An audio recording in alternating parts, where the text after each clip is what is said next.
ॐ सहनाववतु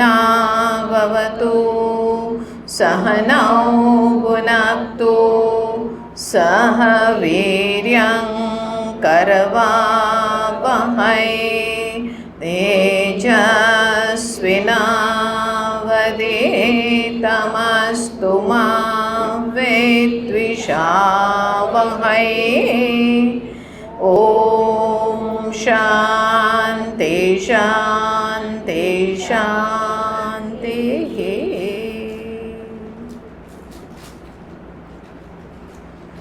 હરિઓમ. આપ સૌને ખૂબ ખૂબ બધાઈ. ઇન્દ્ર દેવતાનું આગમન થઈ ચૂક્યું છે. રામ રસ બરસે. હાજી, આપણે અહીંયા 49 નંબરના શ્લોકથી પાઠ કરીએ. શ્રી ભગવાન વાચ દૂરેણ હ્યવરમ કર્મ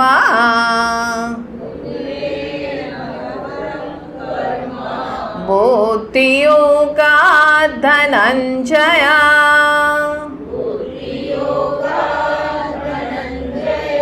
બુદ્ધૌ શરણમન્વિચ્છ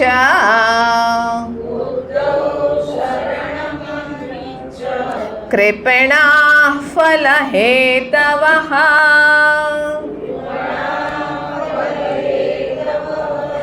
બુદ્ધિયુક્તો જહાતિહ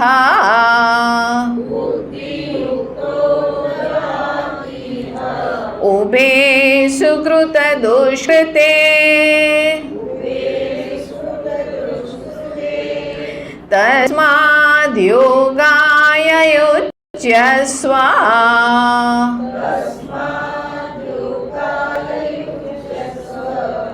યોગઃ કર્મસુ કૌશલમ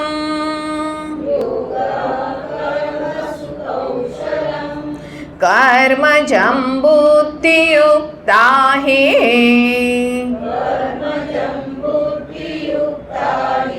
ફલં ત્યક્ત્વા મનીષિણઃ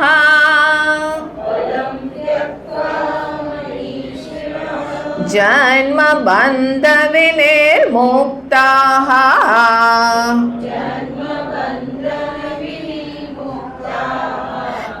પદં ગચ્છન્ત્યનામયम्.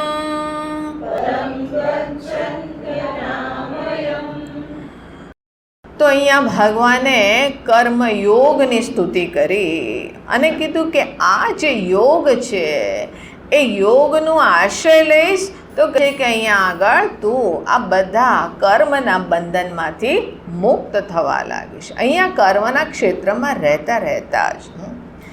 એટલે અહીંયા મુક્તિ માટે સૌથી પહેલી વસ્તુ કે આપણે આજે જ્યાં આગળ જે અવસ્થામાં ઊભેલા છીએ ત્યાંથી સીધું કર્મને ત્યાગી અને કે સંન્યાસ બોલે કે એ સંન્યાસ અત્યારે ઇષ્ટ નથી.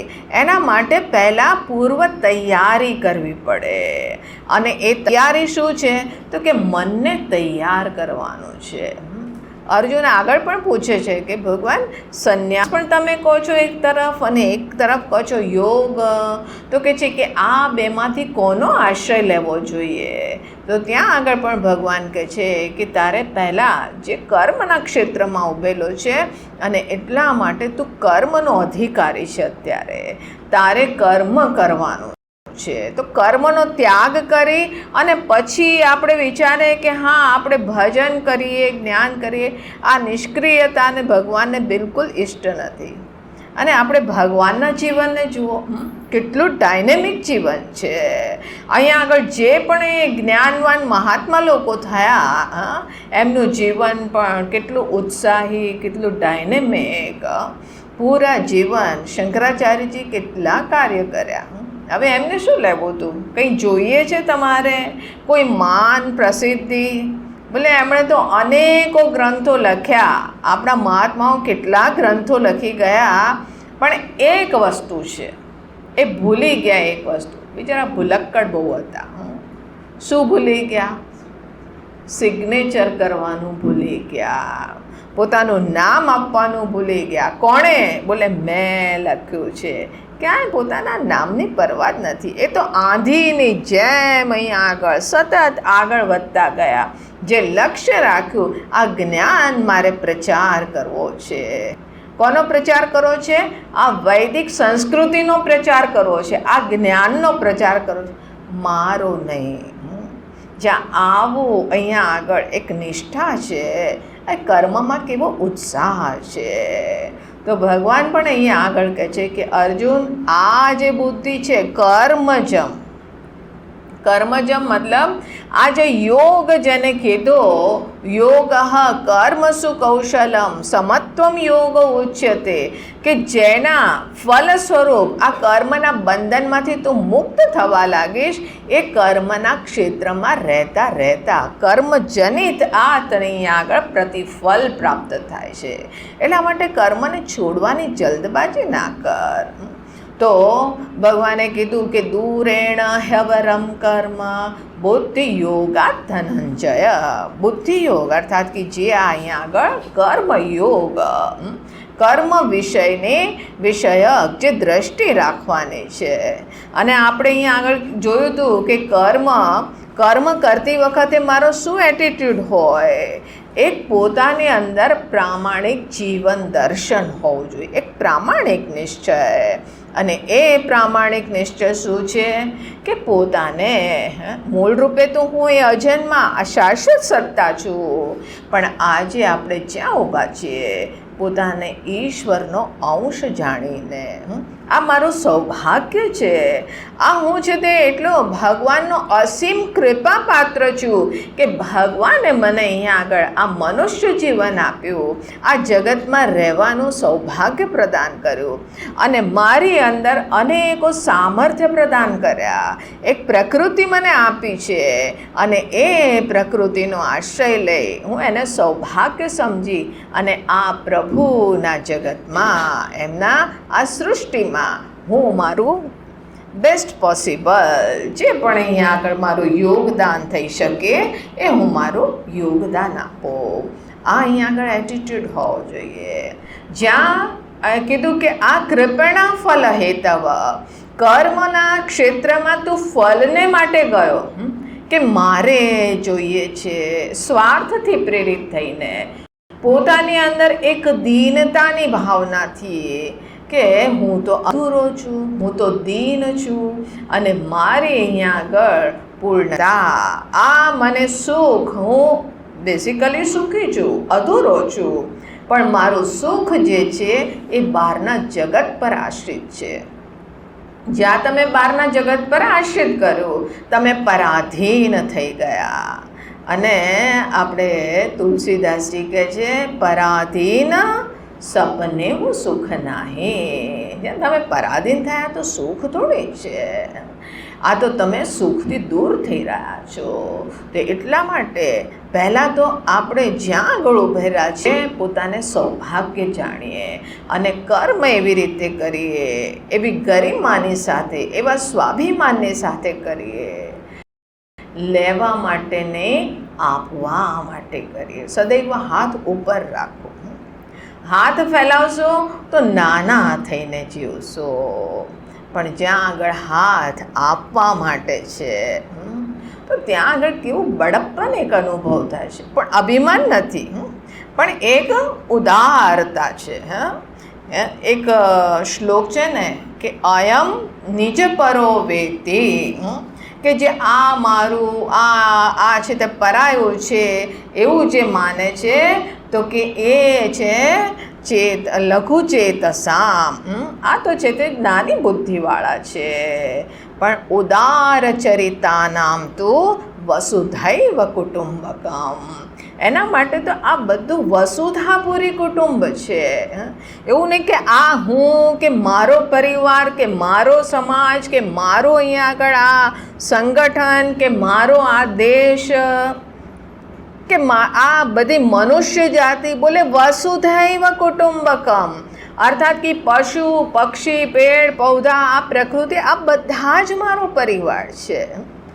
ઘણા લોકો એ જે પેલા સ્ટ્રે ડોગ હોય એને પણ પોતાનો પરિવાર સમજતા હોય, એને પણ ભોજન આપે. હવે ઘણા લોકો કહે કે અરે માતાજી, કોરોનાના સમયે એટલા બધા ડોગ બાઇટના કેસીસ આવ્યા. મેં કીધું કેમ આવ્યા ખબર છે? કારણ કે કૂતરાઓને ખાવાનું નહોતું મળતું અને એટલા માટે બિચારા ઇરિટેટ થઈ અને એ છે તે કરડવા દોડતા. તમારી પાસે અપેક્ષા રાખે છે, તમારા ઉપર આશ્રિત છે અને એમની જિમ્મેદારી, એમની જવાબદારી તમારી છે. આ અનેકો પશુ પક્ષી, આ બધાની આપણી જવાબદારી છે. તમારે ઘરની આસપાસ પેડ પૌધા છે, એની જવાબદારી આપણી છે. એ આપણો પરિવાર છે અને ભગવાને મનુષ્યને આ દાયિત્વ સોંપેલું છે. સમસ્ત પ્રાણીના મતલબ જે પણ પ્રાણ ધારણે, જેની અંદર પર પ્રાણ છે, જે અહીંયા આગળ જીવિત એન્ટિટી છે, તો એમાં પશુ પક્ષી પેડ પૌધા આ બધા જ આવી ગયા ને. એ બધાની મારી જવાબદારી છે અને એટલા માટે બધાને હું પોતાનો પરિવાર માની અને એ રીતે હું સેવા કરું છું. તો કૃપણા ફલ હેતવ, હા, તો ક્ષુદ્ર બુદ્ધિવાળો છે કે જે પોતાના સ્વાર્થ માટે જીવી રહ્યો છે અને એટલા માટે બુદ્ધૌ શરણમન્વિચ્છ, તું આ કર્મયોગ જે છે યોગ, એનો આશ્રય લે, એની શરણમાં જા. અને કહે છે કે આ રીતે તું કરીશ તો અહીંયા આગળ જ ઉભે સુકૃત દુષ્કૃતે જહાતી, પાપ અને પુણ્યના બંધનમાંથી તો મુક્ત થઈ જઈશ. તો ગઈકાલે આપણે જોયું હતું કે ભાઈ પાપ શું છે? સ્વાર્થ માટે જીવવું એ જ પાપ છે. અને પુણ્ય કે અન્યની સેવા કરવી. હું મારા માટે નથી જીવતો, હું અહીંયા આગળ ઈશ્વર કેન્દ્રિત થઈને, અને ઈશ્વર કેન્દ્રિત છું એટલા માટે જે ઈશ્વરની સૃષ્ટિ છે એના પ્રત્યે હું છે તે મારું જે પણ અહીંયા આગળ સૌભાગ્ય મને મળ્યું છે, જે મારું કર્મ છે, જે કર્તવ્ય છે, હું જે કંઈ કરી શકું, જે પણ હું આ જગતમાં આપી શકું એ હું આપી રહ્યો છે. એનાથી હવે કોઈને છે તે તમે કોઈ એક સારું કામ કર્યું, કોઈની સેવા કરી, કેટલી ખુશીનો અનુભવ થાય છે. આજે મેં આ સારું કામ કર્યું, મારા થકી ફલાણી વ્યક્તિને ખુશી મળી. તમે એમાં એ પણ એ કરી શકો, ઈગો સેટિસ્ફેક્શન, મેં એના માટે કર્યું, પણ બીજું એ વિચાર હોઈ શકે કે મારા થકી એને ખુશી મળી, એની અંદર એક મેં આનંદ, એક પ્રસન્નતા, એના દુઃખને દૂર કર્યું, એની એક મને ખુશી છે કે સામેની વ્યક્તિને મારા થકી દુઃખ દૂર થયું. હવે એની મને પ્રસન્નતા થઈ. આ શું છે? પુણ્યકર્મ. પણ પહેલાં આપણે હવે ઘણી વખત કોઈ આવી રીતના કર્મ કરતા હોઈએ, ક્યાંક સેવા કરતા હોઈએ, તો પછી આપણે કહીએ ને કે જો હું ફલાણી સંસ્થામાં પણ સેવા આપું છું, હું છે તે ફલાણાને પણ આ સેવા કરું છું, આ છે તે પશુ પક્ષીઓને હું રોજ દાણા નાખું છું, કાંકરિયા જઉં છું ને કબૂતરને પણ દાણા નાખું છું, અને આ લેક પર જઈ અને માછલીઓને ખવડાવું છું. હવે આવી રીતે આપણે કહી શકીએ, હું મારો જન્મદિવસ હોય ને ત્યારે પેલા અનાથ આશ્રમમાં જઈ અને છોકરાઓને કંઈક વહેંચું છું, આ વૃદ્ધાશ્રમમાં જઈને ત્યાં સેવા કરું છું. એક સમય સુધી તમે બોલો છો, મતલબ શું છે કે આ જે સુકૃત પુણ્ય કરી રહ્યા છે એનું મારી અંદર કર્તૃત્વ છે, હું કરું છું, એનું મને એક સ્વાભિમાન અનુભવ થઈ રહ્યું છે. પણ ધીમે ધીમે સુકૃત, હવે મને બોલવાની વસ્તુ નથી લાગતી, આ તો મારો સ્વભાવ થઈ ગયો. અર્થાત કે પુણ્ય હું કરી રહ્યો છું, એના પણ કર્તૃત્વના અભિમાનથી મુક્ત. આ ધર્મ મારા માટે સહજ થઈ ગયો. આવી રીતે જે જીવે છે, ભગવાન કહે છે કે આ યોગ છે અને એ આ રીતના યોગનો સમાવેશ કર્મમાં થવો એ જ કર્મમાં કુશળતા છે. કર્મજમ બુદ્ધિયુક્તા હિ ફલમ ત્યક્ત્વા મનીષિણઃ. આ મનીષી અર્થાત કે જે પોતાની અંદર હજી એણે જોયું નથી, પોતાની પૂર્ણતાનો સાક્ષાત્કાર નથી થયો, પણ માત્ર એને શ્રદ્ધા છે, એટલા માટે આ બુદ્ધિને એ પ્રમુખ રાખીને જીવે છે. મનના રાગ દ્વેષને અધીન થઈને નથી જીવતો. અને આ જીવન દર્શનનો આશ્રય લઈ અને એ અહીંયા આગળ કર્મ કરે છે. કર્મ કરે છે તો શું મળે છે? કર્મજમ બુદ્ધિયુક્તા. આ કર્મના ક્ષેત્રમાં જ આ સમત્વ યોગ, એ જે યોગી બનવું છે એ આ કર્મના ક્ષેત્રમાં આ બુદ્ધિ જાગે છે અને એ કરે છે ફલમ ત્યક્ત્વા. ફલમ ત્યક્ત્વા અર્થ કે ફળની પ્રત્યે એ પરાધીન નથી, આસક્ત થઈને નથી જીવતો. હવે આપણે કર્મ કરીને ફળ જ ના પ્રાપ્ત કરીએ, ભગવાન એવું નથી કહેતા, એમ પ્રેક્ટિકલ વસ્તુ નથી કહેતા.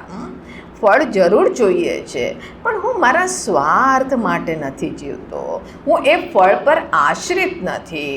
મારી અંદર એ નિશ્ચય છે કે આ બધું આગમ અપાયિનઃ અનિત્યાહ. આ તો બધું અનિત્ય છે, આવા જવાવાળું છે, નશ્વર છે, અને એટલા માટે એના ઉપર પરાધીન થવું તો એ તો છે તે મોહ છે, મૂર્ખતા છે, અને એટલા માટે હું એના ઉપર આશ્રિત નથી. જ્યાં તમે એના પ્રત્યે આસક્તિ, પરાધીનતા છોડી એની બાબતમાં સુખ બુદ્ધિનો ત્યાગ કર્યો, અર્થાત કે સુખના માટે તમે એના ઉપર આશ્રિત નથી. પહેલાં હું મારી અંદર એ શ્રદ્ધાથી યુક્ત છું, અને એ પછી હું જે કરું છું તો હું ફળને એટલા માટે અપેક્ષાથી મુક્ત છીએ. કે ભાઈ તમારા જીવનમાં દુઃખ અગર થતું હોય તો એકમાત્ર અપેક્ષા છે. ફલાણી વ્યક્તિ કેમ તમને દુઃખ આપે છે? કારણ કે અપેક્ષા છે કે આ છે તે આણે આવું કરવું જોઈએ. હવે તમે આ અપેક્ષા રાખી તો એના વિપરીત કર્યું તો તમે દુઃખી. હવે વિચાર કરીએ કે આ અત્યારે અચાનક મોસમ પરિવર્તન થયો, વરસાદ આવ્યો. હવે કે માતાજી પ્રવચનમાં લોકો સાંભળવા આવી શકશે કે નહીં આવી શકે? આ વરસાદ ચાલુ રહેશે અને વરસાદ વધતો જશે. વિચાર તો આવ્યો બધાને. મેં કીધું જે પ્રભુની ઈચ્છા, રાજી હે હમ ઉસી મેં. તમે 4 લોકો છો ને? હા, અમે તો છીએ. ભાગી નહીં જાઓ ને? બોલે નહીં. અને જુઓ, ભગવાનની ઈચ્છા હતી. હવે મેં અપેક્ષા રાખી હોત તો પછી હું દુઃખી થાત, પણ હું પહેલેથી જ મેન્ટલી તૈયાર હતી કે હોઈ શકે કે લોકો આવી શકે અને હોઈ શકે કે ના પણ આવી શકે, પણ છતાં પણ બધા આવ્યા તો હવે મારા માટે બહુ ખુશીનો વિષય છે. બોલે નહીં, આ તો બોનસ છે. હા, એટલે એમાં છે તે એના ઉપર આશ્રિત જ નહોતા. આ તો પ્રેમથી મને જે અહીંયા આગળ મારું કર્તવ્ય છે, મને જે આ કાર્યનું સૌભાગ્ય પ્રાપ્ત થયું છે એને પ્રેમથી કરવું, એ જ મારા આનંદનો વિષય છે. તમે મુક્ત થઈ ગયા.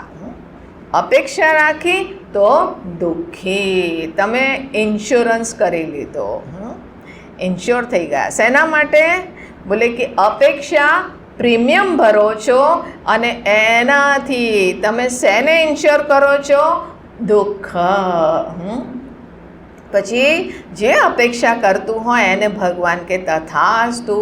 ભગવાન તથાસ્તુ મારી અપેક્ષા પૂર્તિ માટે. બોલે નહીં, દુઃખી ભવ.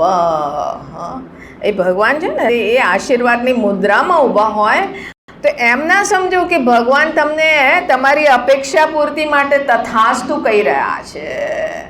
ભગવાન કહી રહ્યા છે તથાસ્તુ શેના માટે? અપેક્ષા રાખી છે. દુઃખી ભવ. હવે હું રાતે છે તે વરસાદનો મોસમ 2 દિવસથી કે માતાજી ભજીયા કરે છે, રોજ કજિયા કરે છે પ્રવચનમાં. આજે તો ભજીયા ખવડાવી જ દો. હવે ભજીયાનો સંકલ્પ કરી લીધો અને ભજીયા ખવડાવ્યા. મારી પ્લેટમાં ભજીયા આવ્યા. મેં કીધું હવે આવો મોકો વારંવાર થોડી મળે. આવો સરસ મોસમ અને કોઈ ગરમ ગરમ ભજીયા તળીને ખવડાવે છે. હવે મેં તો ખાધા, 1 પ્લેટ પૂરી ખાઈ ગઈ. માતાજી હજુ લો છો?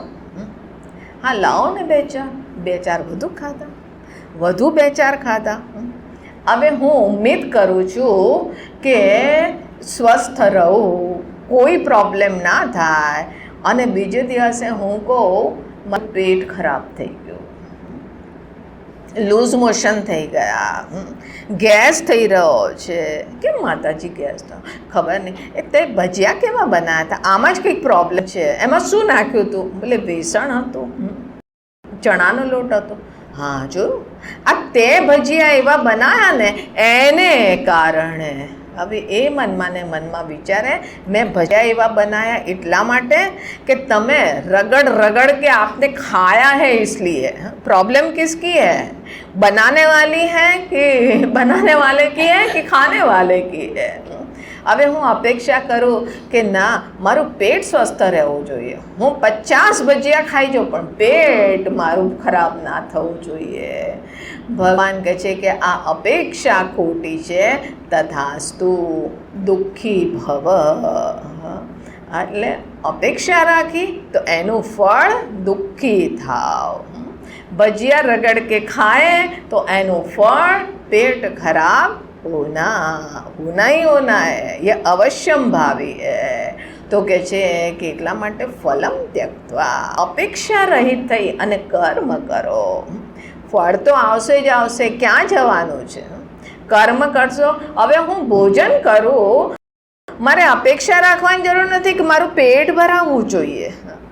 હું ભોજન કરીશ તો એ સ્વાભાવિક છે કે એનું પ્રતિફળ એ પેટ ભરાવાનું જ છે. સંતુષ્ટિ, એક વખત પેટ ભરાશે હું તૃપ્ત થઈ જઈશ, ધરાઈ જઈશ.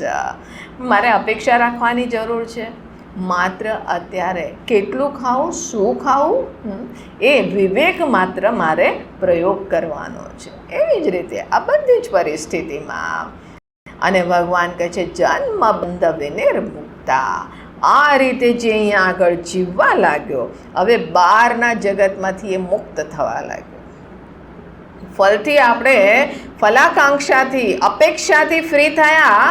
હવે આપણે અહીંયા આગળ બહારના જગતથી નિરપેક્ષ થઈને જીવી રહ્યા છે. કોઈએ છે તે મને માન આપ્યું, ભલે કોઈ પ્રોબ્લેમ નહીં. અપમાન કર્યું, નો પ્રોબ્લેમ. આપણે અહીંયા આગળ આ બહારના જગતથી એકદમ માનો કે આપણે કવચ ધારણ કરી લીધું. અને એ કવચ ધારણ કર્યું મતલબ કે હવે મારી બહારના જગતમાં આ દિશામાં જે યાત્રા થઈ રહી હતી એ યાત્રા હવે બંધ થઈ ગઈ. જ્યારે હું બહાર નથી જતો ત્યારે હું ક્યાં જઈશ? અંતર્મુખ. હવે મારી અંતર્મુખતાની યાત્રા શરૂ થઈ. અને જે આ અંતર્મુખ થાય છે એ અંતતઃ આ વસ્તુ જાણી લે છે કે હું વસ્તુતઃ જન્મ બંધનથી પરે છું. વિનિર્મુક્તઃ, પૂર્ણતઃ મુક્ત. પદમ ગચ્છન્તિ અનામયમ. જે અનામય પદ છે, અનામય પદ અર્થાત કે જ્યાં આગળ કોઈ સંસારિક ક્લેશ નથી, જન્મ મરણ આ બધાથી જે પરે, જે અજ્ઞાનથી રહિત એવા પદને અર્થાત કે જેને કીધું મુક્તિ, મોક્ષની અવસ્થાને પ્રાપ્ત કરી જાય છે. હવે ભગવાન એ વસ્તુને આ 2 શ્લોકમાં ઉપસંહાર કરે છે. આગળ જોઈએ 52મા શ્લોકથી. યદા તે મોહ કલિલમ બુદ્ધિર્વ્યતિતરિષ્યતિ તદા ગંધાસि નિર્વેદમ શ્રોતવ્યસ્ય શ્રુતસ્ય ચ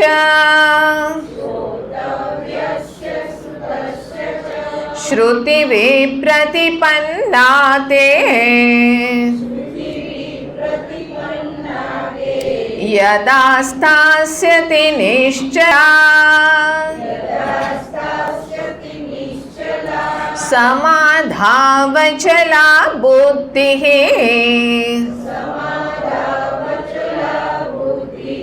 તદા યોગમવાપ્સ્યસि.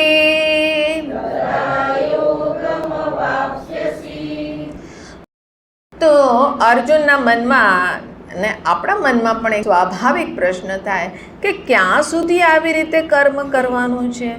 આ છે તે યોગ સંપન્ન થઈ ગયો, હું યોગી થઈ ગયો. આ જે અહીંયા આગળ કર્મના ક્ષેત્રમાં આ એટીટ્યૂડથી યુક્ત થઈને કરવાનું હતું એ મેં કરી લીધું અને હવે મારો જ્ઞાનના કક્ષમાં પ્રવેશ થાય. એ વસ્તુ ક્યાં સુધી, એટલે ક્યારે આ છે તે એ સ્ટેજ આવે છે, એ ટ્રાન્ઝિશન ફેઝ ક્યારે આવે છે? તો ભગવાન અહીંયા આગળ કહે છે કે યદા તે મોહ કલિલમ બુદ્ધિર વ્યતિતરિષ્યતિ. આ તારો જગતની બાબતમાં જે મોહ હતો, મોહરૂપી મલિનતા, કે જેને કારણે તે આ બહારના વિષયો પર, વસ્તુ, વ્યક્તિ, પરિસ્થિતિ, એનાથી તે આ સુખ પર આશ્રિત થયેલો હતો, જેને તે આજ સુધી શાશ્વત માનેલું હતું, અને એને કારણે મનની અંદર રાગ, દ્વેષ, અનેકો કલુષથી યુક્ત આ તારું મન મલિન હતું. પણ જ્યારે મોહ કલિલમ વ્યતિતરિષ્યતિ, કે તારી બુદ્ધિ છે આ મોહ, પહેલાં તો મોહ ખતમ થયો. બહારના જગત પ્રત્યે પહેલાં આપણો મોહ ખતમ થાય છે. મહત્વ બુદ્ધિ સમાપ્ત થવી, જેને આપણે કહીએ છીએ જગતના મિથ્યાત્વનો નિશ્ચય. હવે જગત મિથ્યા હોવાનો મતલબ એવું નથી કે દેખાવાનું બંધ થઈ જશે. અહીંયા જગતના મિથ્યા કહેવું એટલે એનો અર્થ એવો નથી. જગતના મિથ્યાત્વનો નિશ્ચય થવો એટલે આપણી અંદર એ નિશ્ચય થઈ જવો કે આ છે તે કોઈ વસ્તુ મહત્ત્વ આપવા યોગ્ય નથી, અસાર છે. ક્ષણિક સુખ જરૂર આપે છે, એટલા માટે તો વારંવાર ભજીયા ઘૂસી આવે છે. આ માતાજી વારંવાર ભજીયા કેમ બોલે છે? સુખ છે ને એટલા માટે તો આવી ઘૂસી આવે છે.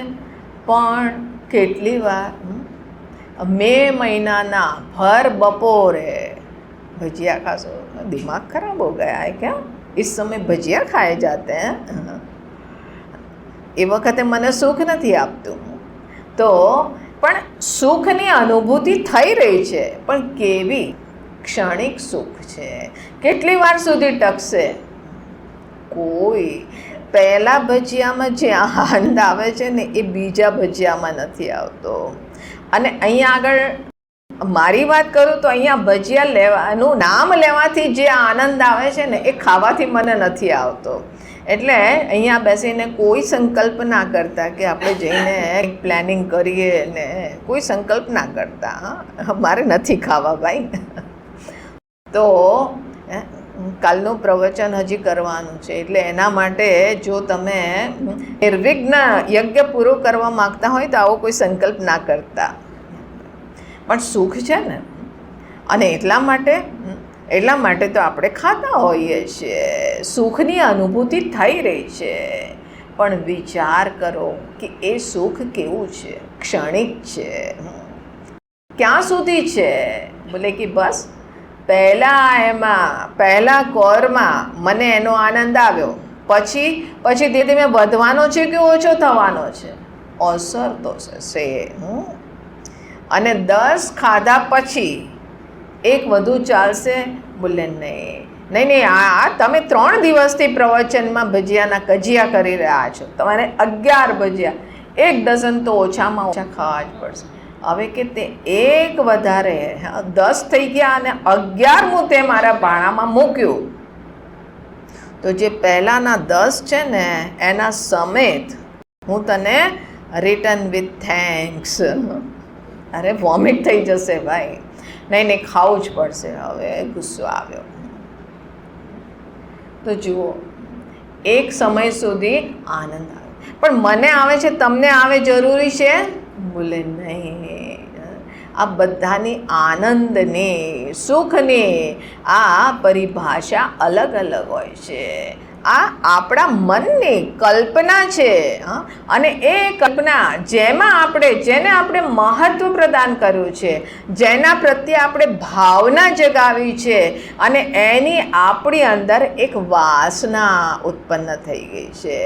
એની વાસ છૂટી ગઈ છે, ઇમ્પ્રેશન પડી ગયા છે, એને કારણે એ વસ્તુ મને સુખ આપી રહી છે. તો જ્યાં આગળ મને આ ખબર પડી ગઈ, સમજાઈ ગયું કે અરે આ ક્ષણિક છે અને એટલા માટે એનું મહત્ત્વ ખતમ થઈ ગયું.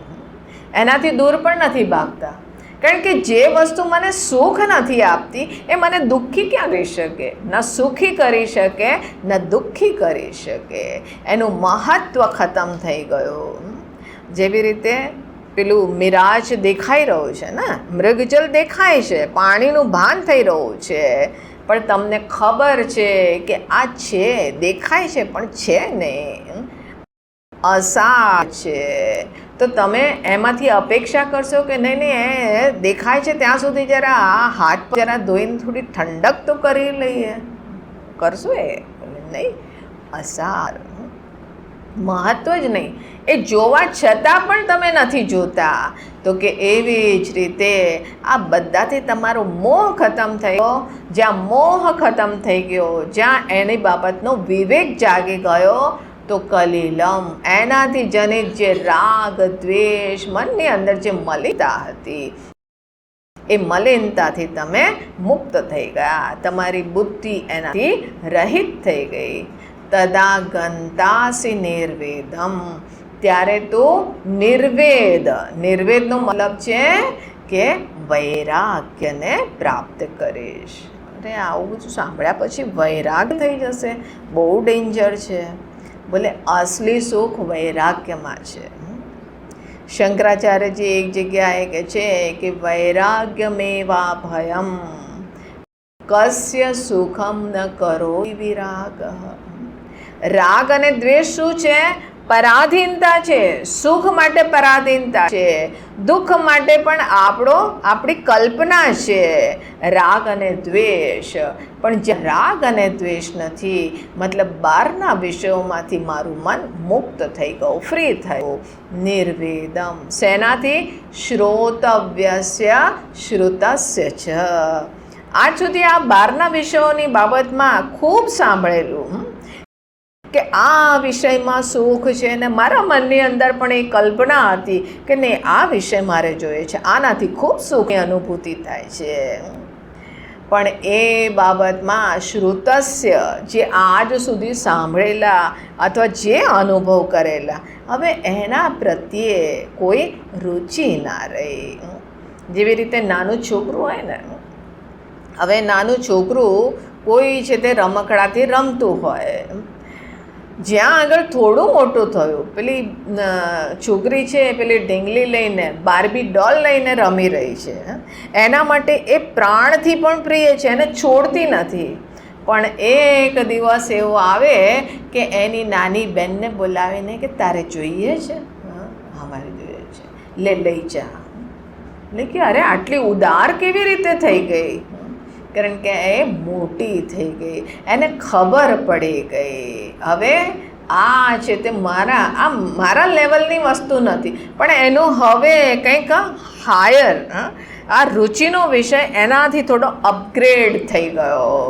હવે એ કહેશે કે મને બાર્બી ડોલ નહીં, મને મોબાઈલ જોઈએ છે. આજકાલ નાના છોકરાઓને પણ મોબાઈલ જોઈએ, મારે મોબાઈલ જોઈએ છે. હવે એની સુખ બુદ્ધિ ક્યાં આવી? મોબાઈલમાં. એક સમય આવશે કે નહીં મને આ મોબાઈલ નહીં. પહેલાં તો નાનો એવો કોઈ પણ મોબાઈલ ચાલી જાય કે જેમાં ખાલી કાર્ટૂન જોવા મળે, અને પછી આઈફોન. હવે આઈફોન કેમ? કારણ કે હવે સુખ શેમાં છે? ખાલી ફોનમાં નથી, સ્ટેટસ સિમ્બોલ. આમ લોકો જોવે જરા, આઈફોન છે મારી પાસે, એપલનો ફોન છે, એનાથી મને કેટલી ખુશી લાગે. હા, એ લોકો એમ કે અચ્છા આઈફોન છે. તો આ છે તે મારા માટે સુખનો વિષય. પણ કેવી રીતે આપણે નાનપણથી લઈને આજ સુધી કેટલા વિષયોને છોડતા આવ્યા, હે ને? કે એક સજ્જન છે, બે મિત્રો હતા અને નાનપણથી પછી મિત્રતા તો એ લોકોની હતી, પણ એ બંને છે તે અલગ થઈ ગયા. હવે વર્ષો પછી એ બંને એક જ શહેરમાં આવ્યા. એક શહેરમાં આવ્યા તો એક મિત્રએ બીજા મિત્રને કીધું કે તું આવ મારે ઘરે, આજે છે તે મારો બર્થડે. હા, મને યાદ છે, આપણે નાના હતા ને આપણે બર્થડે તારો સેલિબ્રેટ કરતા હતા. તો કે તું આવજે મારે ઘરે. હવે એ એના ઘરે ગયા તો આટલો મોટો છે તે ડબ્બો લઈને ગયા, અને એવો ભારી ભરખમ ડબ્બો, અને એને બકાયદા ગિફ્ટ રેપિંગ કરીને પેક કરી અને એને ભેટ આપ્યો. બોલે કે હું તારી પ્રિય વસ્તુ લાવ્યો છું. બોલે અચ્છા, શું છે આમાં? બોલે કે યાદ કર, શું હશે? તને શું વસ્તુ સૌથી વધારે ગમતી હતી? બોલે કે મને તો યાદ નથી, તું કે શું લાવ્યો છે? આપણે શેના માટે ઝઘડો થતો હતો? કે યાર તું બહુ પહેલી ગુજાર. તો કે સારું ચાલ હું ખોલીને જ જોઈ લઉં. હવે એણે ખોલીને જોયું તો લખોટીઓ. આપણે નાના હતા તો પેલા નહીં પોળમાં રમતા હતા લખોટીઓ, અને એ એક લખોટી માટે આપણે કેટલા લડતા હતા. હવે એને લખોટી જઈને ભેટ આપી. બોલે પાગલ છે તું, હજી સુધી તું અંગૂઠો જ ચૂસે છે, હજી સુધી તું એ જ છે, મોટો નથી થયો. પણ એક સમય આવ્યો, વૈરાગ્ય થઈ ગયો. હા, એમાં એ વખતે સુખ હતું, હવે હું મોટો થઈ ગયો. હવે આગળ આ ફિઝિકલી મોટા ખાલી નથી થયા, પણ આ મારું મન પણ પ્રબુદ્ધ થઈ ગયું. હવે આ બધી વસ્તુ કે આ શું ક્ષણિક સુખ છે, અને એટલા માટે જે મારા રુચિના વિષય હતા એ બધા પ્રત્યે મારી અંદર એક અસારતાની બુદ્ધિ, અને બીજી તરફ શ્રોતવ્યસ્ય. એટલે અચ્છા, આ બધા વિષયને તો તે સાંભળ્યા છે, જાણી ચૂક્યું, પણ હજી છે તે આ માર્કેટમાં નવી નવી વસ્તુઓ ઇન્ટ્રોડ્યુસ થઈ રહી છે. આ એક જમાનામાં એ મોબાઈલ તો હવે મોબાઈલ પણ છે, હવે આ પણ છે, હવે શું આગળ અપગ્રેડેશન, એ તો તમે લોકો એની સાથે અપગ્રેડેડ રહેતા હશો તો ખબર હશે. શું એડવાન્સ થતું જાય છે. તો કે હવે બોલે કે આ વસ્તુ આવી છે. માતાજી આજકાલ આ ફોન છે ને એ બહુ સરસ આવ્યો છે, અને એનો કેમેરા, અને આજકાલ જુઓ ને પેલા ફોનના કેમેરા નહીં, ખાલી આમ જ કેમેરા લેવા જાઓ ને, સિમ્પલ કેમેરો. આજ મને આ અખબારમાં એક એડવર્ટાઇઝ મને કે 2,57,000નો આ કેમેરો છે. મેં કીધું એટલો બધો મોંઘો, એમાં છે શું? બોલે એ તમને ખબર, મને શું ખબર. હા, હવે જો અચ્છા મારે જોઈએ છે. બોલે ગયે કામ છે. શ્રોતવ્યસ્ય અર્થાત કે જે સાંભળવા યોગ્ય, મને જે હજી ભોગવા યોગ્ય મને લાગે છે, બોલે એવું પણ કંઈ ના રહો. બધાના પ્રત્યે વૈરાગ્ય. બહારના વિષયો પર છે એનાથી વૈરાગ્ય થઈ ગયો. હવે હું એના ઉપર સુખ બુદ્ધિથી આશ્રિત નથી. તો કે છે શ્રુતિ વિપ્રતિપન્ના. તે આ છે તે જે કંઈ સાંભળ્યું, જોયું, ભોગવ્યું એ બધાથી જે મન વિચલિત હતું, બુદ્ધિ વિચલિત હતું, આ જોઈએ કે આ જોઈએ કે આ જોઈએ, એ બધાથી ફ્રી થઈ ગયો, મોહમાં ખતમ થઈ ગયો. યદા સ્થાસ્યતિ નિશ્ચલા, જે વખતે મારી બુદ્ધિ સ્થિર થઈ ગઈ. સમાધૌ અચલા બુદ્ધિ, આ અચલ, આ નિશ્ચલ બુદ્ધિ. હવે બહારના વિષયના કોઈ સંકલ્પ વિકલ્પ નથી. આવી જે બુદ્ધિ છે સમાધૌ, સમાહિત થઈ ગઈ, શાંત થઈ ગઈ. હવે અહીંયા આગળ કંઈક મહાન લક્ષ્યની ખોજ માટે પોતાની જાતને સમર્પિત કરે છે. તદા યોગમ અવાપ્સ્યસી, ત્યારે તારો યોગ સિદ્ધ થયો છે. અર્થાત કે કર્મ કરતાં કરતાં અંતતઃ બહારના જગતથી તમે ફ્રી થઈ ગયા, અને હવે છે તે મારા જીવનમાં એ પરમ લક્ષ્યની જિજ્ઞાસા જાગી ગઈ. તો કે બસ યોગ સિદ્ધ થઈ ગયો. યોગની સિદ્ધિ થતાં મારી અંદર આ જ્ઞાન, આ મુમુક્ષુત્વ ઉત્પન્ન થઈ જવું જોઈએ, જિજ્ઞાસા ઉત્પન્ન થઈ જવી જોઈએ. ત્યારે એનો વેદાંતના કક્ષમાં પ્રવેશ થાય છે. તો આ રીતે ભગવાને પૂરી યાત્રા બતાવી, અને એ જ વ્યક્તિ જે શરૂઆતમાં ભગવાને જ્ઞાન બતાવ્યું એ જ્ઞાનને ગુરુમુખથી શ્રવણ કરી અને એ પછી મુક્ત થઈ જાય છે. એની અંદર, બુદ્ધિની અંદર આ વસ્તુ સ્થિર થઈ ગઈ. હવે અર્જુનને આમાં બહુ એક્સાઇટમેન્ટ લાગ્યું. ભગવાન આવું લક્ષ્ય છે? બોલે હા અર્જુન, તો મારે એની બાબતમાં વધુ જાણવું છે કે જ્યારે હું કોઈ સ્થિતપ્રજ્ઞ થઈ ગયો કે જે આ જ્ઞાનની અવસ્થામાં જાગી ગયો તો એની બાબતમાં હું સમજવા માગું છું. તો આગળ શ્લોક જોઈએ 54. અર્જુન ઉવાચ સ્થિત પ્રજ્ઞસ્ય કા ભાષા સમાધિસ્થસ્ય કેશવ સ્થિતતે કિમ પ્રભાષેત કિમાસીત વ્રજેત કિમ. શ્રી ભગવાનુવાચ પ્રજહાતિ યદા કામાન સર્વાન પાર્થ મનોગતાન આત્મન્યેવાત્મના તુષ્ટઃ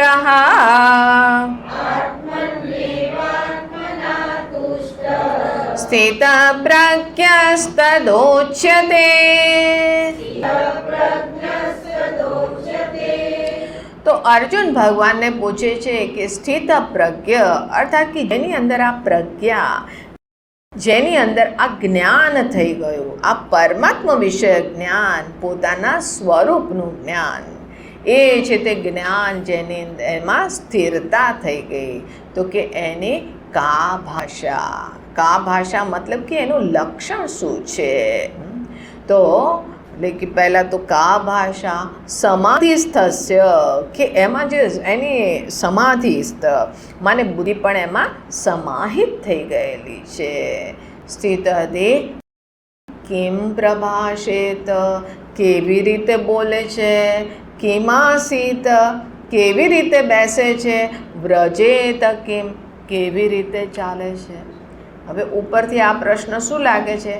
કા ભાષા મને એની ભાષા શું છે?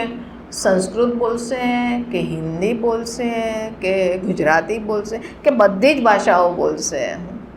બોલે કે આટલો સુપરફિશિયલ પ્રશ્ન હવે આપણે કલ્પના ના કરવી જોઈએ. કા ભાષા મતલબ કે એનું લક્ષણ શું છે?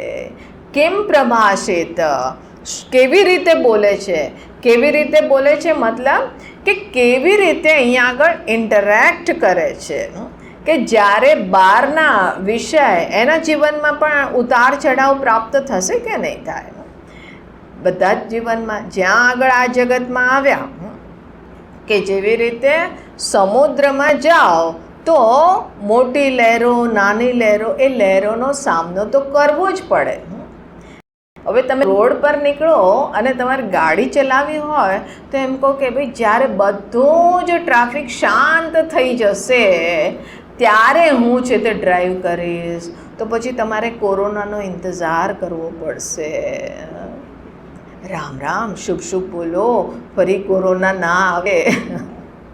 પણ તો બહારના જગતમાં કોઈ પરિવર્તન નથી થવાનું તમારા માટે. બહાર છે તે ઉતાર ચઢાવ, અનુકૂળતા, પ્રતિકૂળતા એ બધાને જીવનમાં આવવાની. એટલા માટે આ ભગવાન રામ, ભગવાન કૃષ્ણ પોતાના જીવનના દ્રષ્ટાંતથી બતાવે છે. પણ કે એની પ્રત્યે એને કેવી રીતે એની સાથે ઇન્ટરેક્ટ કરે છે, એમાં એ કેવો રિસ્પોન્ડ કરે છે. કેમ પ્રભાષિત, કેમ આસીત, એ પોતે પોતાની સાથે જ્યારે હોય ત્યારે કેવી રીતે બેસે છે, એની અંતઃસ્થિતિ કેવી હોય છે. અને વ્રજેત કેમ, આ જગતમાં એને પણ અહીંયા આગળ અનેકો પ્રલોભનના વિષયો દેખાતા હશે તો એ વખતે એના વચ્ચે વિચરણ કરતાં એની અંદર કેવી મનની પ્રતિક્રિયાઓ થાય છે.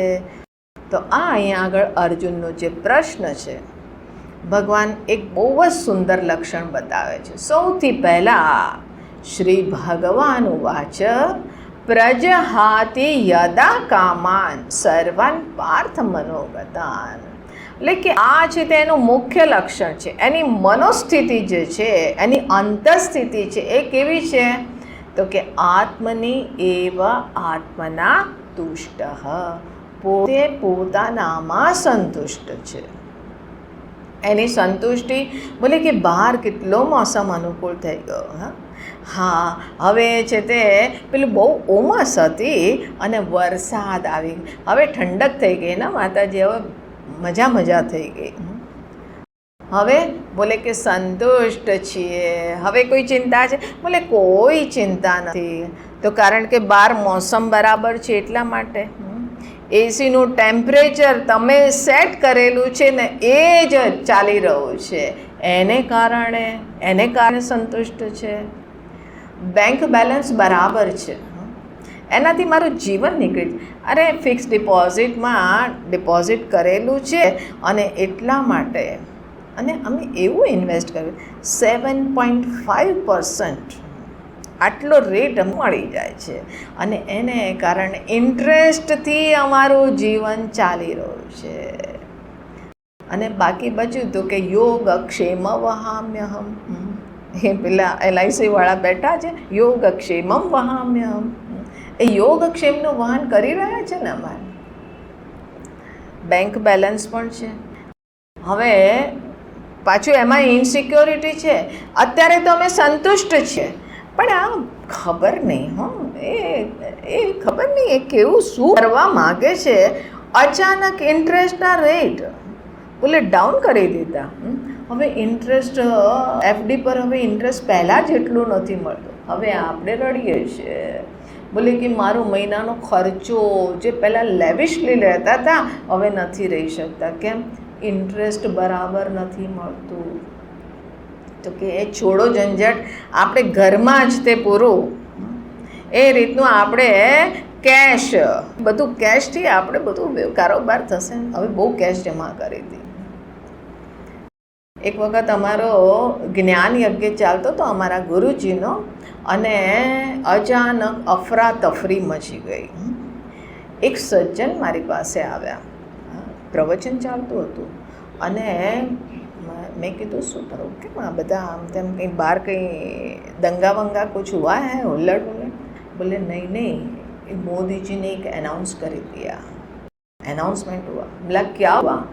1000 के नोट, 1000 के 2000, 1000 के नोट बंद हो गए, 500 के भी नोट बंद हो गए. हाँ, 500 के नोट बंद हो गए. समझिए, 500 के नोट.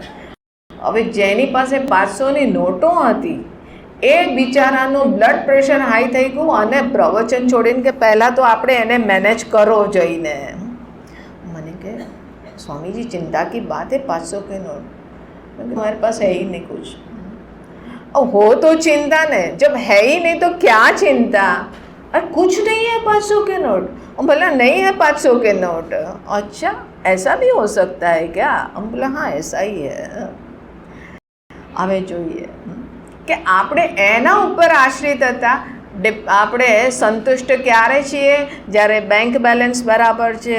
સંતુષ્ટ ક્યારે છીએ? જ્યારે બહારનું વાતાવરણ, આ એટમોસ્ફિયર, વેધર છે તે મારે અનુકૂળ છે. સંતુષ્ટ ક્યારે છીએ? આજકાલ છે ને તે મારે શુગર પણ નોર્મલ છે, આજકાલ મારું BP પણ કંટ્રોલમાં છે, અને કોલેસ્ટ્રોલ હમણાં જ મેં કરાવ્યું હતું, એ પણ લિપિડ પ્રોફાઇલ પણ બરાબર આવ્યો, અને HbA1c પણ બિલકુલ પરફેક્ટ છે. તો હવે સંતુષ્ટ છીએ. રગડ કે ખાઓ ફાફડા ઓર જલેબી. જોયું જશે, અત્યારે તો સંતુષ્ટ છીએ. અચ્છા, એટલા માટે સંતુષ્ટ છીએ કે મારા છોકરા મને અનુકૂળ છે, મારા છોકરા મારા કયામાં. બહુ પણ સારી આવી ગઈ. સૌથી મોટી સમસ્યા હતી, ખબર નહીં બહુ કેવી આવશે, અનુકૂળ નહીં આવે કે. બહુ પણ સારી આવી ગઈ માતાજી, બધું જ. અને એટલા માટે સંતુષ્ટ છીએ. એટલે હવે ભગવાન આવે અને એમ કે માગ, માંગે તે આપું. આપણે નાના હતા ને તો કહાનીઓમાં એમ જ કહેતા, ભગવાન પછી પ્રકટ થયા અને કે બેટા માંગ માંગ માંગે તે આપું. હવે ભગવાને આવીને એવું કહી દીધું તો તમે શું કહેશો, શું માંગશો? કંઈ માંગવાનું છે? કશું જ નહીં માગો. બોલે કે ના, નહીં કંઈક તો માગી લો. નહીં, હું કંઈ જ નહીં માગું. હા, બસ ભગવાનને કહીશ કે ભગવાન આવી કૃપા બનાવી રાખજો. હા, કારણ કે આ જે સોગઠા ગોઠવેલા છે ને એમાંથી એક પણ ગોટી કિનારે થઈ તો મારા જીવન છે તે અસ્તવ્યસ્ત થઈ જશે. એ આત્મના તુષ્ટ નથી. એની સંતુષ્ટિ બહાર કોઈ વસ્તુ, વ્યક્તિ અને પરિસ્થિતિ પર આશ્રિત છે. પણ અહીંયા આગળ ભગવાન કહે છે કે પોતે પોતાનામાં સંતુષ્ટ છે. અને એ સંતુષ્ટિ કેવી છે એને અંતમાં ભગવાન કહે છે આ અધ્યાયના, કે જેવી રીતે સમુદ્રમાં કેટલા કરોડો ગેલન રોજ અહીંયા આગળ નદીઓ છે તે એમાં પાણી ઠાલવતી હોય છે. સમુદ્રમાં ક્યારેય તે પૂર નથી આવતા. પ્રચંડ ગરમી હોય તો સમુદ્ર ક્યારેય સુખાતો નથી. એવી જ રીતે આપૂર્યમાણમ ચલ પ્રતિષ્ઠમ, આવી એમની સ્થિતિ છે. સદૈવ સંતુષ્ટ આત્મની એવ આત્મના તુષ્ટ. અને કારણ કે સંતુષ્ટ છે એટલા માટે પ્રજહાતિ યદા કામાન સર્વાન પાર્થ મનોગતાન. આ મનની અંદર જે કામનાઓ હતી તેના માટે આ અહીંયા આગળ બહારથી મારે સુખ જોઈએ છે. આ પોતાના અંદર અધૂરાપણું છે અને એ અધૂરાપણાને દૂર કરવા માટે, પૂર્ણતા માટે મારે બહારથી કોઈ ને કોઈ વિષયની કામના કરવી પડતી હતી, ઈચ્છા હતી, સંકલ્પ હતો. તો કે પ્રજહાતિ, એ હવે એનો ત્યાગ થઈ ગયો. હવે એની આવશ્યકતા નહીં લાગી. પોતાના માટે નથી કરતા. એવું નહીં કે કામના નહીં કરે. બોલે કે કામના એ કઈ કામના દોષવાન છે? જે સ્વાર્થ પ્રેરિત છે. ભગવાન કહે છે કે ધર્મ અવિરુદ્ધો ભૂતેષુ કામોસ્મિ ભરતર્ષભ, કે જે કામના ધર્મથી અવિરુદ્ધ છે એ તો મારી વિભૂતિ છે. અને એટલા માટે એ જ્યાં આગળ ધર્મ અર્થાત કે સમાજમાં ધર્મની સ્થાપના થાય, મારા સ્વાર્થ માટે નહીં પણ એ કામનાથી, એટલા માટે તો એમની પ્રાર્થના જ હોય છે, એ કામના હોય છે, સર્વે ભવન્તો સુખિનઃ. તો આવી એમની અંદર કામના હોય છે. પણ એ અહીંયા આગળ મનોજ્ઞાન, આ સંકુચિત પોતાને એક કરતા ભોગતા જીવ માનીને, એક સંકુચિત ક્ષુદ્ર એન્ટિટી માનીને અને પછી કોઈ વિષયની કામના નથી. કેમ? આત્મની એવ આત્મના તુષ્ટ. તો આ એમનું મુખ્ય લક્ષણ અહીંયા આગળ આપ્યું. હવે આગળના શ્લોકમાં જોઈએ. દુઃખેષ્વનુદ્વિગ્નમનાઃ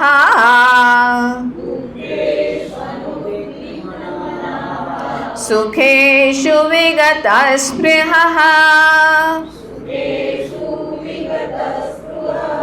વીતરાગભયક્રોધઃ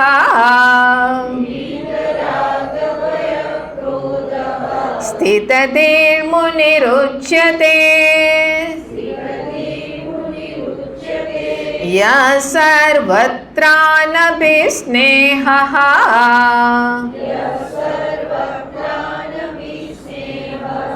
तत्तत्प्राप्य शुभाशुभम् नाभिनन्दति न द्वेष्टि तस्य प्रज्ञा प्रतिष्ठिता.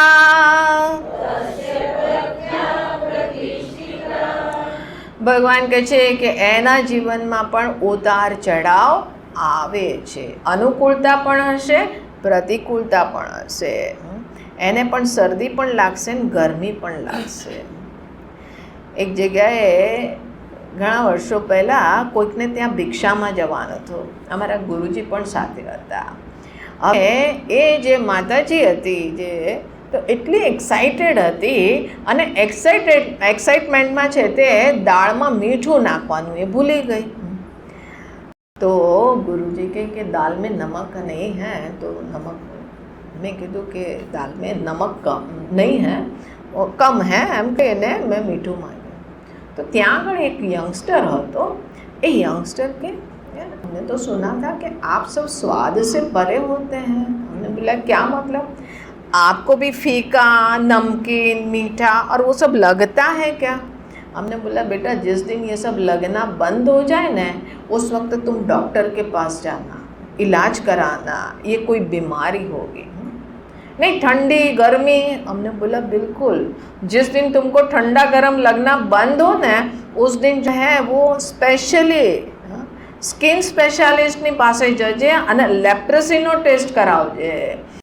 કારણ કે જે લેપર્સ હોય છે ને એને ઠંડા ગરમની સેન્સિટિવિટી ખતમ થઈ જાય છે. એટલા માટે આ કોઈ જ્ઞાનની અવસ્થા નથી હોતી, આ બીમારી હોય છે. આ તો હાઈલી સેન્સિટિવ હોય છે. બહારની વસ્તુઓ એટલી સૂક્ષ્મતા, એટલી સંવેદનાથી યુક્ત હોય છે. એટલે કારણ કે એ હવે આપણે જ્યારે ભોજન કરીએ છીએ ત્યારે ક્યાં ક્યાં ફરીએ છીએ. કાલે તે પેલું બનાવ્યું હતું ને એ બહુ સરસ હતું, પણ અત્યારનું શું છે તો નહીં, એ દિવસે બનાવ્યું હતું, હવે એ દિવસના આપણે ટેસ્ટમાં ઉલઝાયેલા છે. અત્યારે આપણને ટેસ્ટ નહીં આવે. અથવા તો હા મારે છે તે આ કામ છે ને તે કામ છે, હવે કામની પ્લાનિંગ થઈ રહી છે, અથવા તો મોબાઈલ સાથે ચાલી રહ્યો છે. તમે ખાઓ છો એનો ટેસ્ટ જ નથી ખબર પડતી. પણ એને કોઈ છે તે ન ભૂતકાળની ચિંતા છે, ન ભવિષ્યના કોઈ સંકલ્પ કે પ્લાનિંગ છે. અને એટલા માટે પૂરી વર્તમાનમાં ઉપલબ્ધતાથી અને એટલે માઇન્યુટ ટેસ્ટ પણ એ છે તે ફીલ કરી શકે છે, સંવેદનાથી યુક્ત છે. તો સુખ દુઃખ ઉતાર ચઢાવ એના જીવનમાં પણ આવશે. પણ કે છે કે જ્યારે દુઃખ આવ્યું, પ્રતિકૂળતા આવી તો એ પણ ઉદ્વિગ્ન થઈ જશે ને, ખિન્ન થઈ જશે. તો કે અનુદ્વિગ્ન મનાહા. અને સુખ આવે તો આપણે શું કરીએ? પકડી રાખો, આ હાથમાંથી છટકી ના જાય. હે ભગવાન આવું જ હંમેશા બની રહે, આવી જ પરિસ્થિતિ બની રહે. હવે મોસમ સારો તો થઈ ગયો છે પણ ફરીથી ગરમી ના થાય.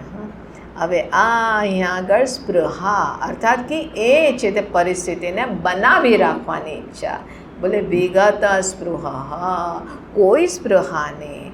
વીત રાગ ભય ક્રોધ, આ બધું છે તે એકબીજાથી કનેક્ટેડ હોય છે.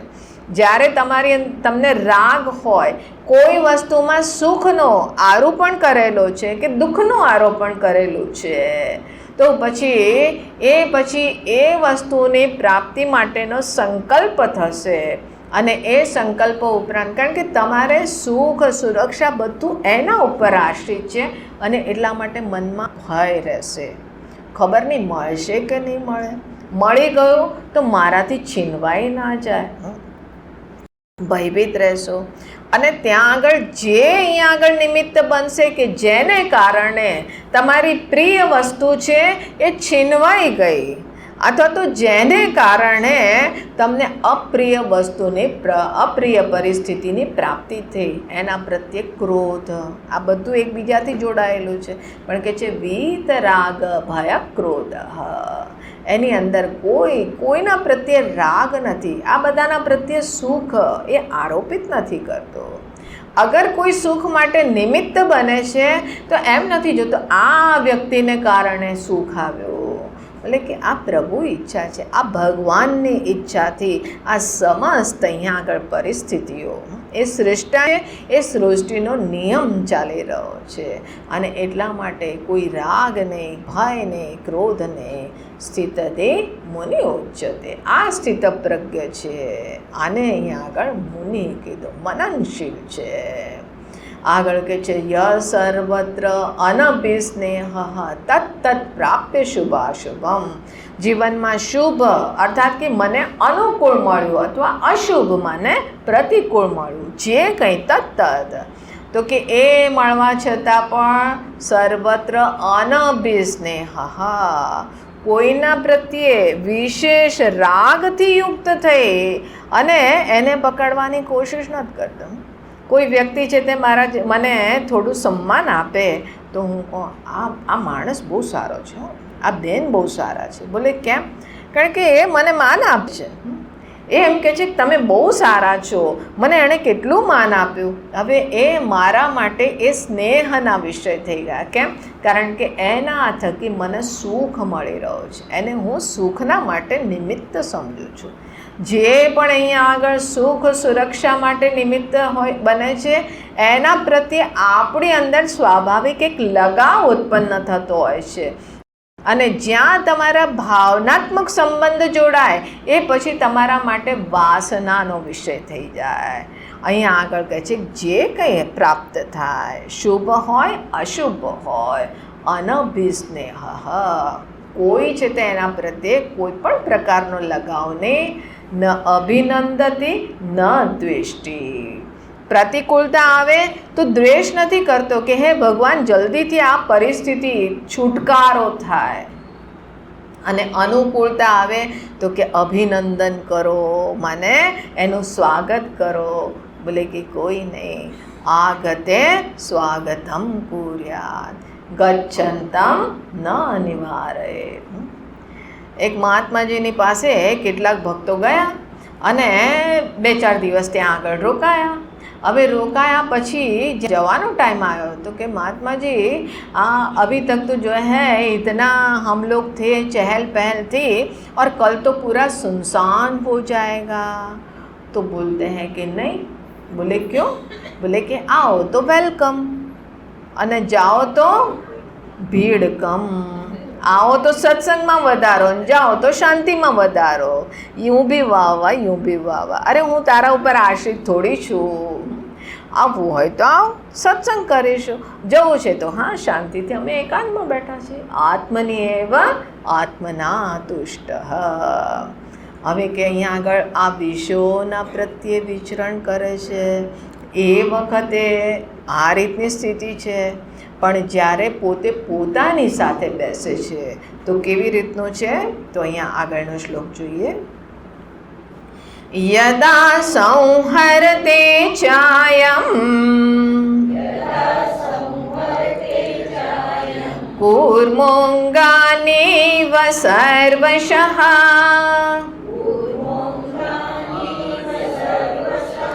ઇન્દ્રિયાણેન્દ્રિયાર્થેભ્યઃ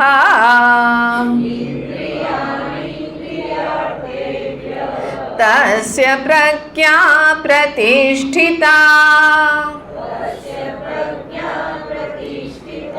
વિષયા વિનિવર્તન્તે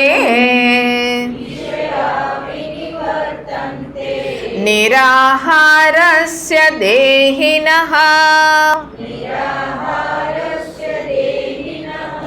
રસવર્જમ રસોપ્યસ્ય પરમ દૃષ્ટ્વા નિવર્તતે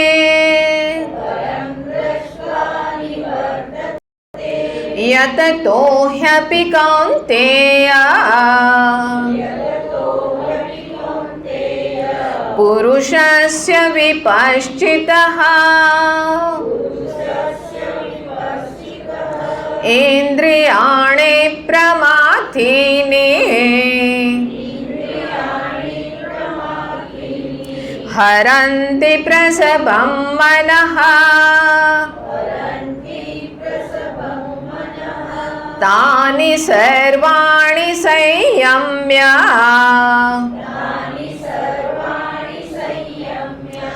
યુક્ત આસીત મત્પરઃ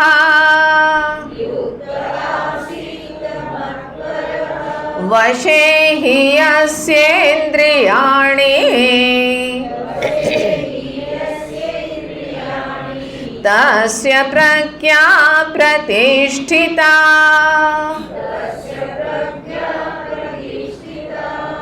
તો ભગવાન અહીંયા આગળ બહુ સુંદર કાચબાનું દ્રષ્ટાંત આપે છે.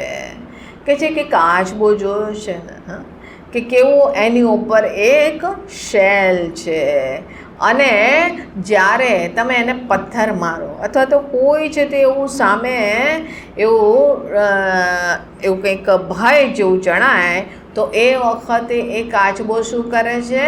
પોતાના અંગોને અંદર સમેટેલ છે, સંકોરી રહે છે.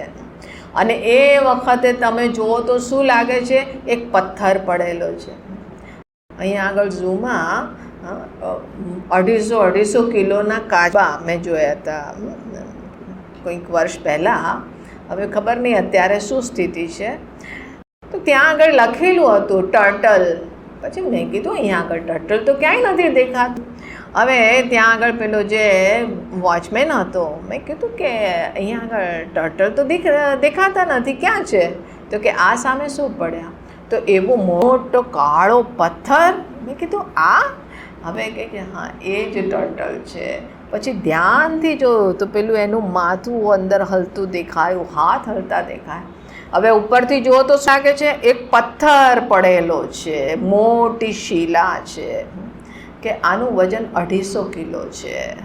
આટલા ભારે, એનું આયુષ્ય બહુ લાંબુ હોય છે. તો કે જેવી રીતે કાચબો પોતાના અંગોને સંકોરી લે છે, એવી જ રીતે હવે જ્યારે મારે ધ્યાનમાં બેસવું છે, બહાર દુનિયાભરનું અહીંયા આગળ ચાલી રહ્યું છે શોરગુલ. હવે હું કહું કે બધા શાંત થાઓ, કારણ કે મારે ધ્યાન કરવું છે. બોલે બહારની દુનિયા ક્યારેય શાંત નહીં થાય. આ શરૂઆતમાં મારે એ છે તે શાંત વાતાવરણ માટે તમે છે તે અથવા તો બધા સૂતા હોય એ વખતનો સમય ચૂઝ કરો, કે પછી એકાંતમાં ક્યાંક જાઓ. પણ સદૈવ આ રીતે બહાર છે તે બધા શાંત થાય એના ઉપર આશ્રિત રહો. બોલે કે એ તો ક્યારેય સંભવ નથી. મતલબ કે મારી મુક્તિ માટે બીજાને બંધનમાં રહેવું પડે. બોલે કે નહીં, કે જ્યારે બહાર ગમે તેટલું અહીંયા આગળ હોય પણ એ વખતે મને સ્વિચ ઓફ કરતાં આવડવું જોઈએ. સાંભળવા છતાં પણ નથી સાંભળતા, જોવા છતાં પણ નથી જોતા. સ્વામી તપોવન મહારાજ ઉત્તર કાશીમાં રહેતા. ત્યાં આગળ એક સૌમ્ય કાશીનું મંદિર છે. તો ત્યાં આગળ એ ઘણી વખત બેસતા.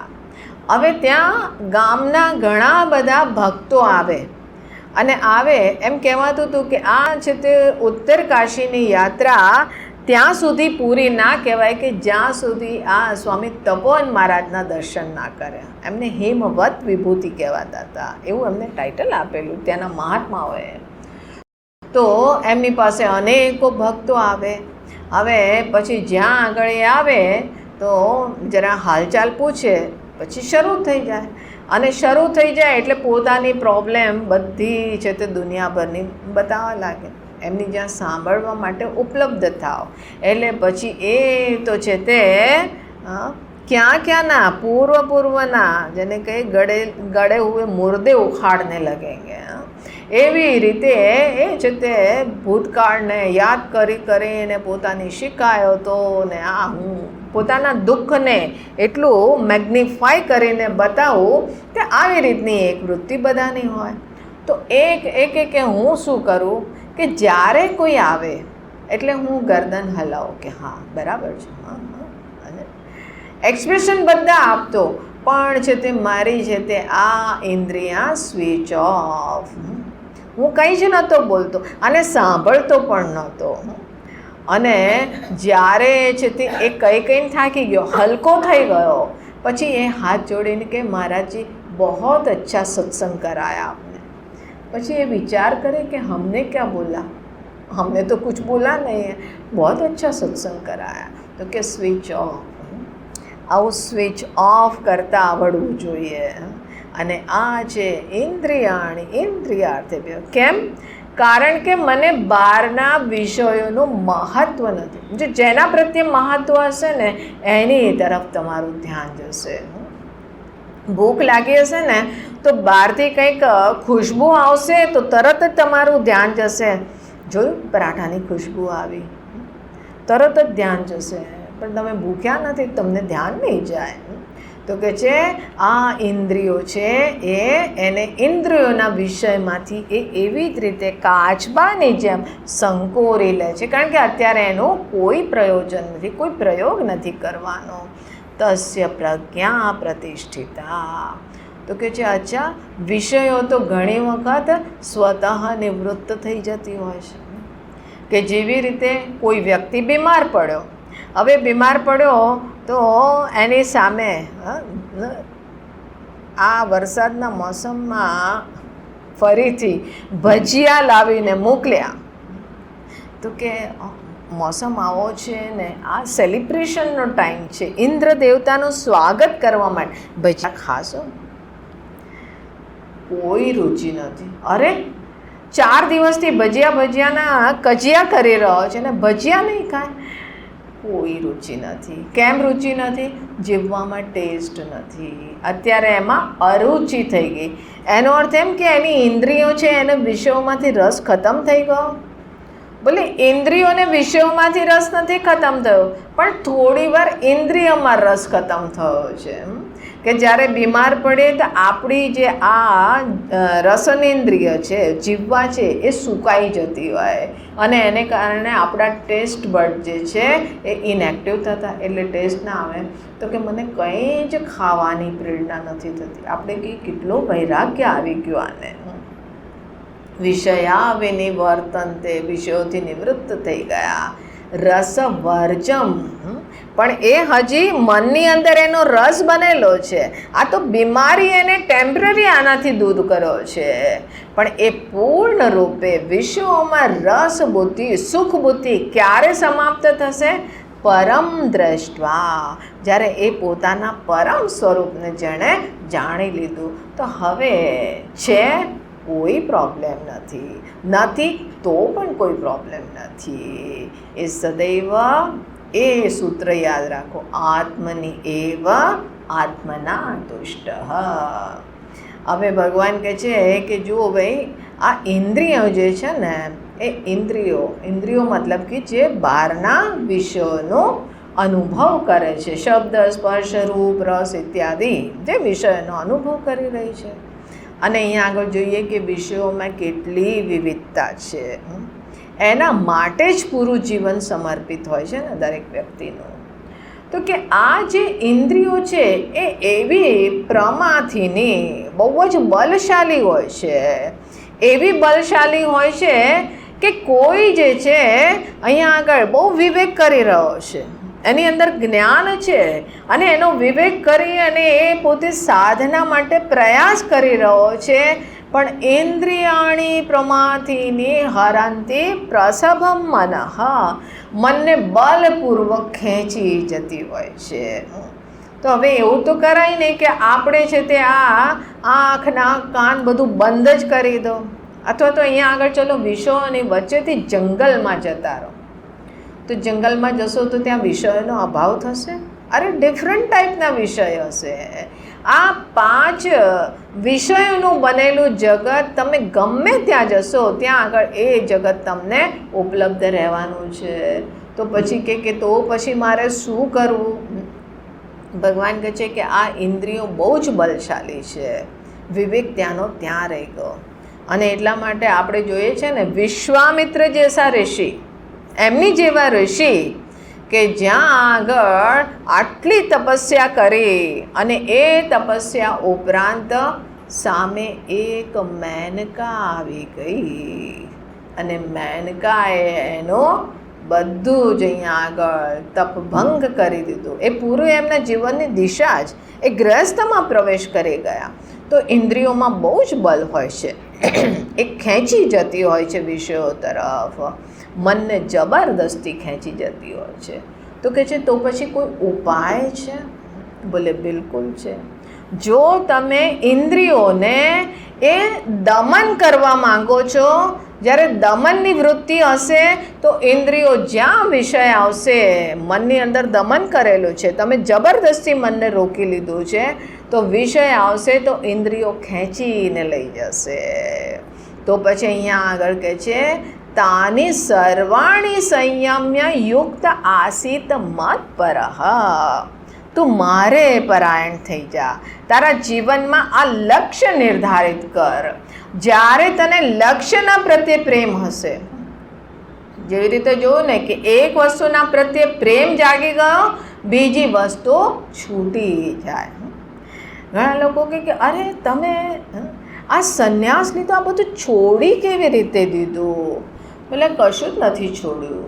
બોલે કશું નથી છોડ્યું મતલબ પકડેલું છે? બોલે નહીં, પકડ્યું પણ નથી. છોડું કિસે પકડું કિસે? તો કે નહીં, પણ આ છે તે એ વખતે મેં તમને જોયા હતા પૂર્વાશ્રમમાં, તમે તો બહુ શોખીન હતા અને છોડી દીધું. બોલે કે નહીં, છોડ્યું નથી, છૂટી ગયું. કેમ છૂટી ગયું? કારણ કે જીવનનું એક મહાન લક્ષ્ય મને મળી ગયું અને એ લક્ષ્યના પ્રત્યે મારી અંદર પ્રેમ જાગી ગયો. જ્યારે તમને ઈશ્વરના પ્રત્યે પ્રેમ જાગી જશે તો તમે સંકુચિતામાંથી મુક્ત થશો.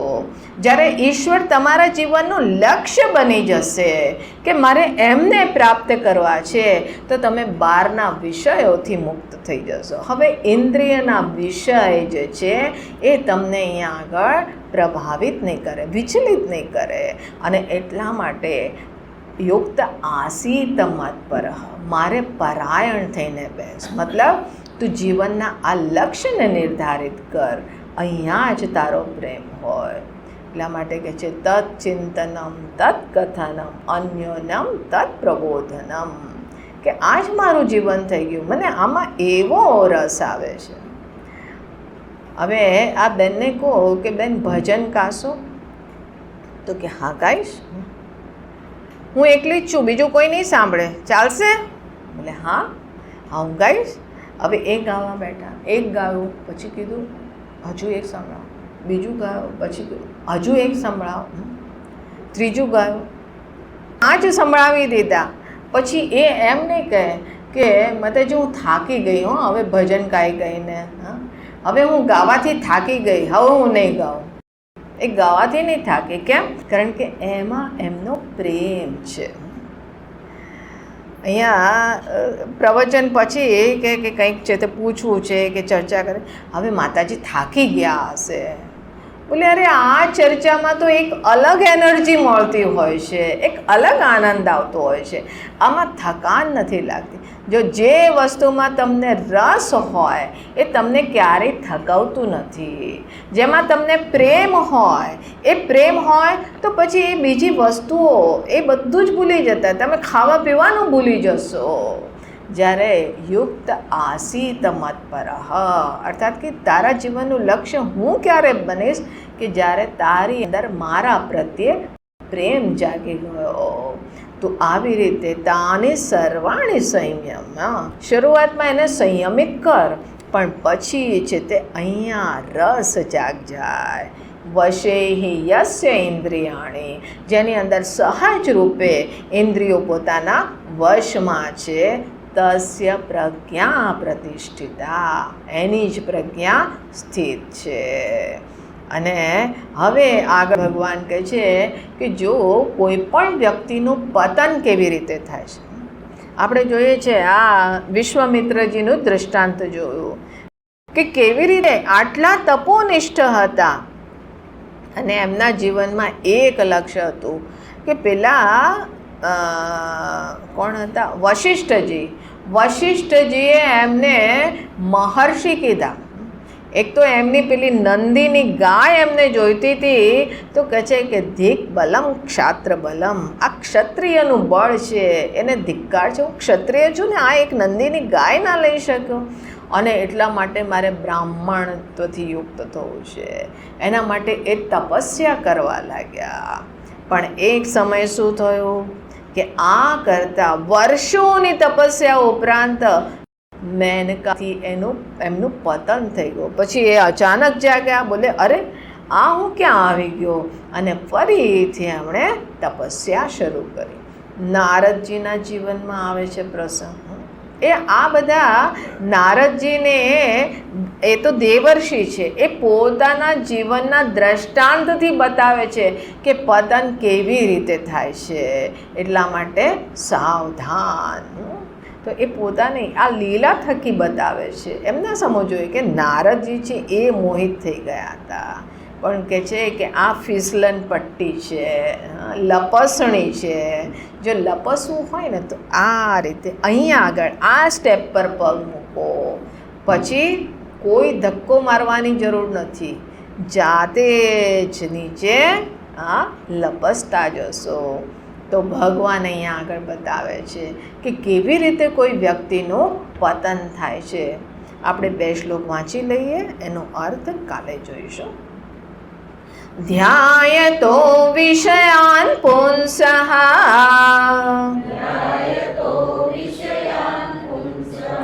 સંગસ્તેષુપજાયતે સંગાત સંજાયતે કામઃ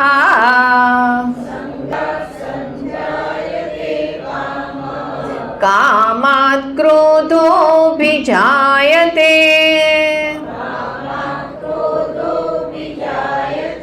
ક્રોધાત ભવતિ सम्मोहः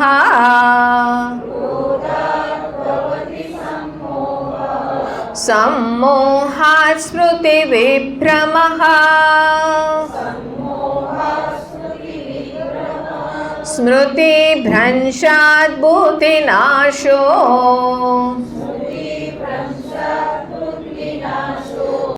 बुद्धिनाशात् प्रणश्यति.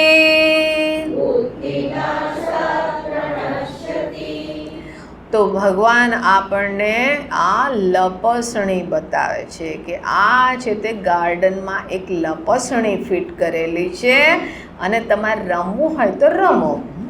છોકરાઓ લપસણી પર રમે ને, રમવું હોય તો રમો, અને લપસી જશો પછી પાછા ઉપર આવવું તો એ તો ઓલમોસ્ટ અસંભવ થઈ જશે. હવે ફરીથી જન્માંતરની યાત્રાઓ કરવી પડશે, અને ત્યારે હોપ છે.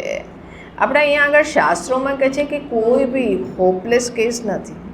ભયંકર પામર વ્યક્તિ છે, ત્યાંથી પણ એને કેવી રીતે ઉદ્ધાર કરવો એનું અહીંયા આગળ આ પૂરું એક સંહિતા, એક વિજ્ઞાન છે. પણ આ જે અત્યારે મારી પાસે આ સુંદર એક ઓપોર્ચ્યુનિટી મને મળી હતી, આ સૌભાગ્ય મળ્યું હતું, એ તો મેં હાથમાંથી ખોઈ જ નાખ્યું. તો ભગવાન અહીંયા આગળ કહે છે ધ્યાયતો વિષયાન પુંસઃ. કોઈ વિષયનું ધ્યાન કરે છે તો સંગસ્તેષુ ઉપજાયતે, એમાં આસક્તિ થાય છે, સંગ થાય છે. સંગાત સંજાયતે કામઃ. સંગ મતલબ કે ગમે છે, સારું લાગે છે. વારંવાર ભજીયા બોલું સારું લાગે છે, અને એકવાર પછી ચલ હવે બનાવી જ ના ખાજે, કામના જાગી ગઈ. સંગાત સંજાયતે કામઃ.